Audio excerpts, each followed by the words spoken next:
You know, a lot of times people think the leader is the loudest person or the leader is the most bombastic, braggadocious person, or sometimes that the leader is the person that has the title.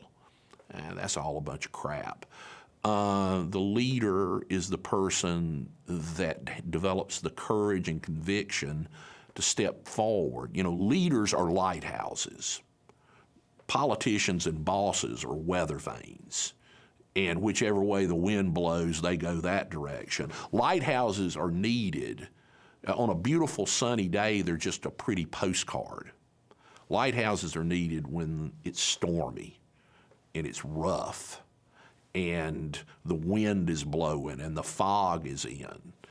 And a lot of people want to be a leader when it's all hunky-dory and fun and, you know, the checks are coming and everybody's taking my picture and calling me this great thing.